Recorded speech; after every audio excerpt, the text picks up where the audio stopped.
विकास की अंधी दौड़ में शहर की हरियाली के साथ जमकर खिलवाड़ किया जा रहा है, जिसका परिणाम शहर के अधिकांश हिस्सों में दूर दूर तक इमारतें और सीमेंटेड कंक्रीट की सड़कें नजर आती हैं। ऐसे में लगातार ऑक्सीजन और शुद्ध हवा की कमी और वायु प्रदूषण से शहरवासी घातक बीमारियों के शिकार हो रहे हैं। जिम्मेदारों के लचर रवैये और शहरवासियों के पर्यावरण के प्रति जागरूकता की कमी के चलते शहर से हरियाली रोजाना छिनती जा रही है। चंद सालों में विकास के नाम पर शहर के पर्यावरण के साथ जमकर खिलवाड़ किया गया। शहर के चारों ओर सीमेंटेड सड़कों के जाल ने शहर से हरियाली छीन ली। लाखों पंछियों के आशियाने उजड़े। जमींदारों ने विकास के नाम पर हरियाली तो खूब उजाड़ी, लेकिन उस मात्रा में पेड़ नहीं लगाए, जिसका परिणाम ये हुआ कि शहर के नाम मात्र इलाकों में आज हरियाली हमें दिखाई देती है।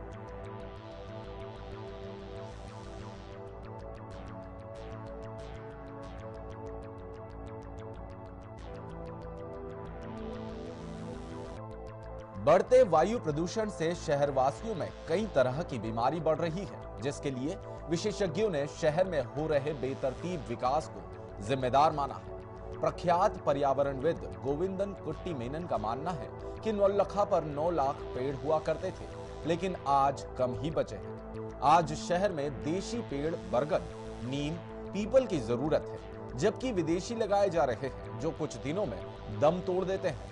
देशी पेड़ों से पंछियों को आशियाना और हमें स्वच्छ पर्यावरण मिल सके।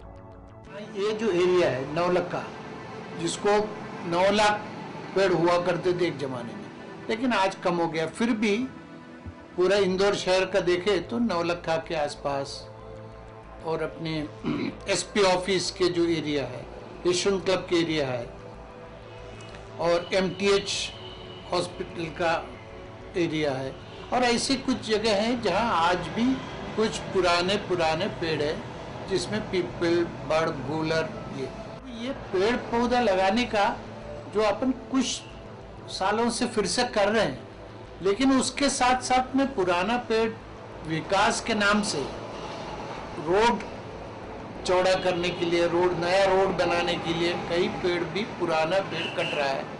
और पुराना पेड़ जो है ना, वो 100 साल, 150 साल, 50 साल, ये उसका जो कैनोपी है वो बहुत ज्यादा ऑक्सीजन देने वाला है।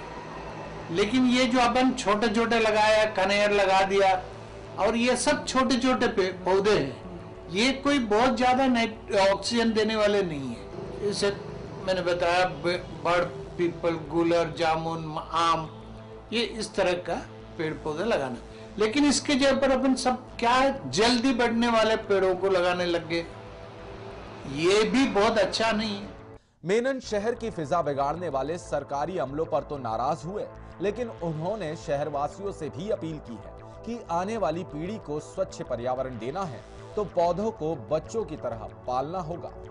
लगाने में अपन लाखों में लगाते हैं। आप नगर निगम का देख लीजिए, आईडीए का देख लीजिए, या फॉरेस्ट डिपार्टमेंट का देख लीजिए, ये सब लाखों पेड़ लगाते हैं, लेकिन साल के आखिरी में देखिए, गर्मी खत्म होते ही मई जून में कितने % उसमें से जिंदा रहा, क्योंकि इसका देखभाल भी बहुत कम कर रहे हैं। इसका देखभाल के बिना पेड़ पौधा बढ़ेगा नहीं। जैसे छोटे बच्चे को पालते हैं, उस तरह का छोटे पौधों को पालना पड़ेगा, तब जाके वो जिंदा रहेगा।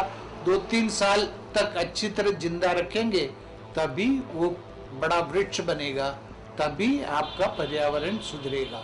आर्थिक विकास के लिए शहर पर्यावरण के साथ खिलवाड़ होता रहा, लेकिन पर्यावरण संतुलन बिगड़ने के बाद भी पर्यावरण के प्रति चिंता तो नजर आती है, लेकिन पर्यावरण को दूषित होने से बचाने के प्रसार कम ही हो रहे हैं।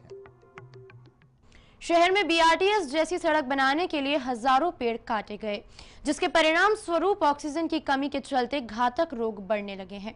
वायु प्रदूषण से गले में खांसी और फेफड़ों के रोगों के साथ ही त्वचा रोग भी बढ़ने लगे हैं।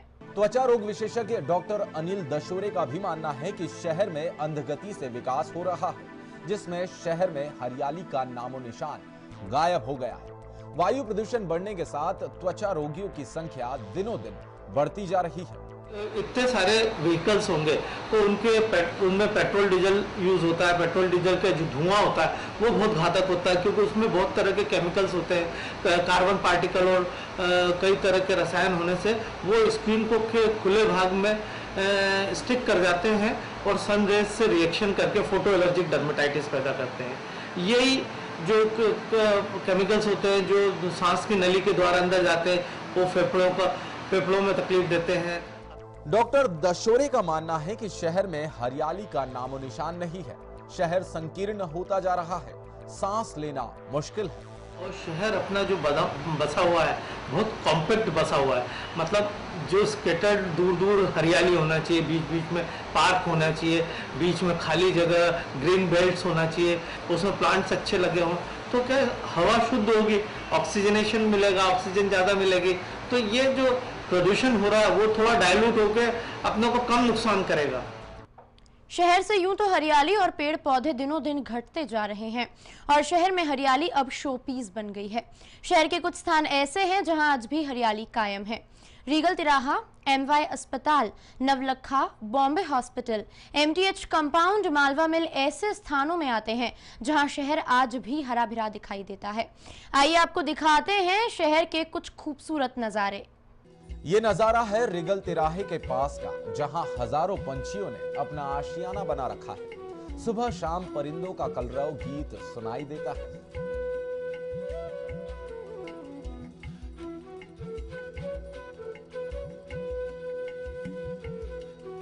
ये खूबसूरत नजारा है रेसिडेंसी क्षेत्र का, जहां से शहर के किसी हिल स्टेशन की तरह नजर आता है।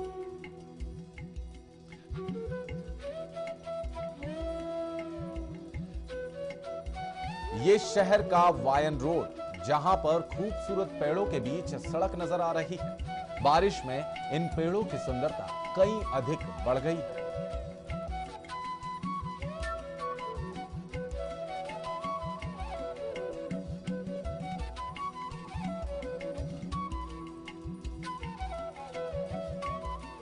शहर विकास की अंधगति में दौड़ रहा है। केवल आर्थिक हितों को साधने के लक्ष्य से आने वाली पीढ़ी के लिए शुद्ध हवा खरीदने का इंतजाम करने में कोई कसर नहीं छोड़ी जा रही। विदेशों में तो शुद्ध हवा भी बिकने लगी, बंद पानी की बोतल की तरह।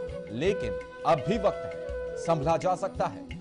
शहर के कुछ हिस्सों की हरियाली अब शोपीस के रूप में हमारे सामने है, जिसको देखकर ही हम बाकी शहर को हरा भरा कर दें तो आने वाली पीढ़ी हमारी शुक्रगुजार रहेगी। कैमरा पर्सन बंटी राठौर, अंकित शाह, नीलेश करोसिया के साथ शैलेंद्र वर्मा की रिपोर्ट।